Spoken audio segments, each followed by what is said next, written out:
Hello, family. Just wanted to say hello and about to season up some ribs that is going to be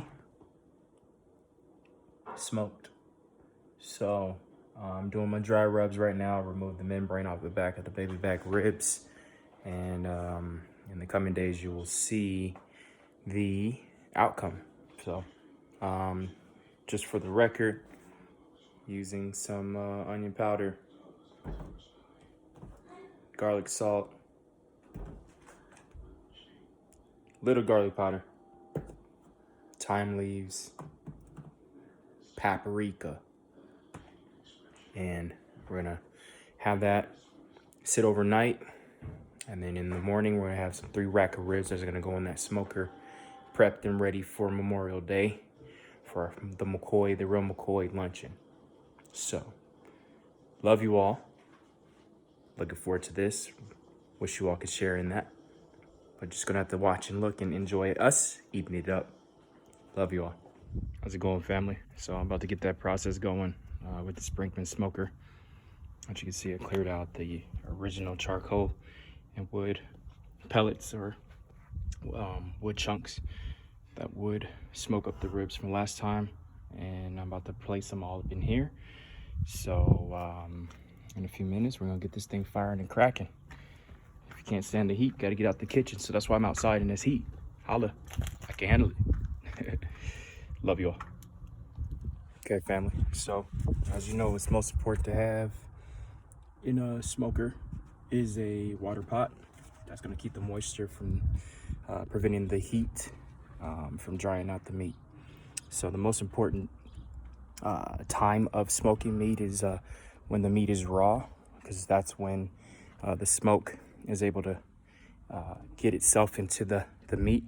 Once it dries out, regardless of how much heat you bring to the table or smoking, the meat is not going to be willing to absorb that taste and flavor. So the most important point in time for smoking is that first initial lighting up, getting a good solid heat amongst the wood and fire, and then putting in the right, the chunks at the right time, and then the meat. So I'm about to put in some water right now into the pot, and then I'll get everything going, cooking up, and leave it in there for probably a good 4 hours, 4 or 5 hours on low heat, but constant smoke going on. So fun times. Patience is a virtue. Okay, family, it's going. Got the wood chunks going right now. The apple wood, the cherry, I'm telling y'all, if y'all could smell that right here, right now, oh my goodness. The meat's inside there. I will not be opening this thing up until it is time. I'm talking about 4 hours worth of smoke all up in there. Look at that thing, just going all up into the meat. I'm telling you, it's woo, so good to make it jump off your feet. Oh yeah, it's gonna be so good today. So that's what it's gonna look like. Charcoal has combust really well, and then I got my wood on top. Y'all see that smoke? I'm telling you. Close it up, and it's gonna be a good day. Ha! Tell it. Love you all. Look at that thing. Look at that thing. Look at that thing. Right there. Look at that. Look at that. Smoke on. Get all up in that meat. I'm talking about that flavor. Yeah. Ooh-wee. It's gonna be good. So inside the grill, we're at over 200, about 250 or more. This won't go past that. As you see, the black hand, it's all the way past. Oh, actually, it's going. Obviously, because that smoke is going to it. So good, maybe 300 degrees or so or more for this pit inside the smoky chamber. Obviously, because I had the door open for a good while, this heat is above 100, but it's gonna be higher. But like I said, over time, I'm gonna get a good cooking, smoking. Let me show you this way what that smoke is looking like. So right now, it's because the wind blowing it over there, direction of our neighbors. can't wait to get a good glimpse of it once the wind stops blowing, how it just goes straight up. And literally from that chamber is going upward to the meat and then back down. So that constant smoke effect is taking place. There's my baby girl, right, saying hi, checking on her daddy and see if he's okay.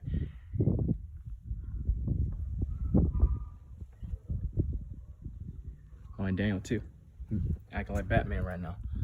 Dark Knight.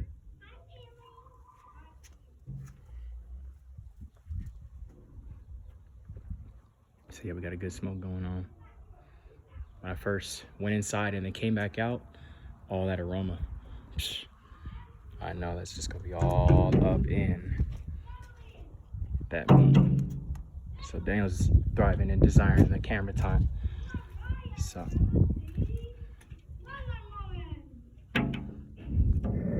family, remember it was roughly around 125 or so. It's climbing, about to hit up to 200 degrees, and that's the heart of where I want it to be. Let me give you another glance of that. Yeah, so caught in, you just tuned in just at the right time to see 200. But then look inside here, I'm okay with that because those are my wood chips just going away, getting that heat, getting that smoke that I want initially into the meat. So I'll be talking to everybody: apple, cherry, mesquite, hickory. I don't want them necessarily to taste the dry rub because that defeats the purpose of smoking. It's just gonna add a little different tang and pop into the meat that sat overnight. And this is pulling out all those flavors, but then incorporating a lot of that sweet and smoke. You know, you like how I said sweet and smoke and tangy and mild taste. So I'm telling y'all, if y'all could just smell this right here, that smoke, again climbing, it's just above 200. That's exactly where I want it to be. You hear that? Listen. That's that juice talking inside. Hear it glistening, caramelizing inside. Woo! That's what's gonna be in that meat. Hear it? What I say before? Sweet, tangy, mild, smoke, apple, cherry, ribs, the mesquite and hickory. Just like all that believe in Christ, we got the victory. Woo! Okay, this is what I wanted you to see. When the wind was blowing, it was taking it away, but you can just see all that smoke just going straight up inside the meat and flying high to the sky. Deliciousness.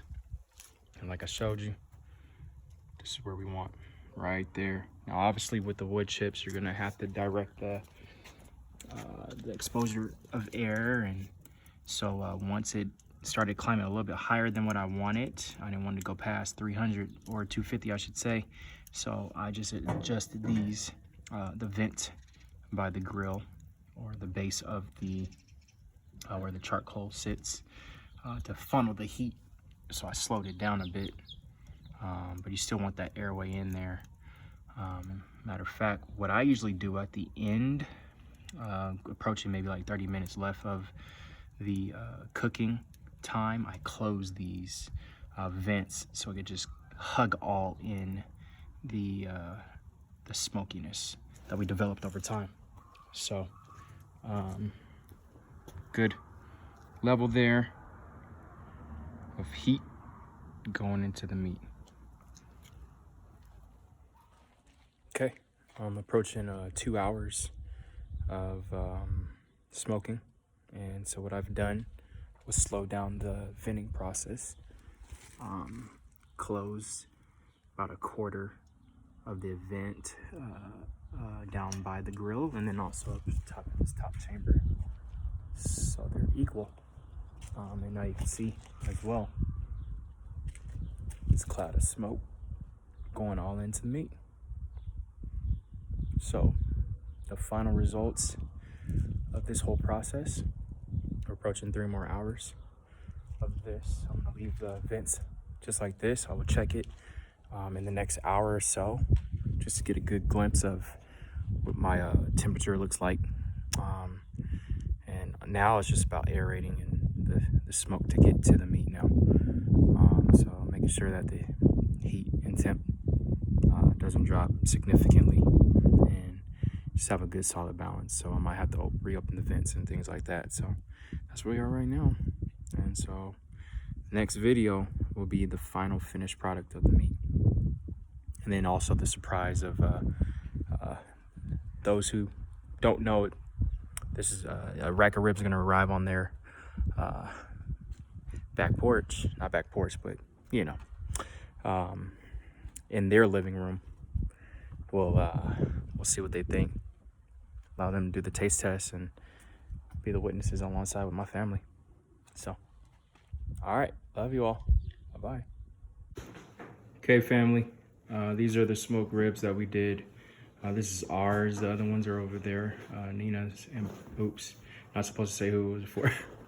But yeah, all done, smoked and delicious inside and out. Excuse me, sir. Bruh. Yeah, we got that going. And what do you want to say, Dan? I want to say that these are so yummy and they're tasty, and we're going to bring some to you. To who? To Nina, Papa, and to you, family. Oh, yeah. Goodbye. Yeah, that's right. Have a blessed night. We love you all.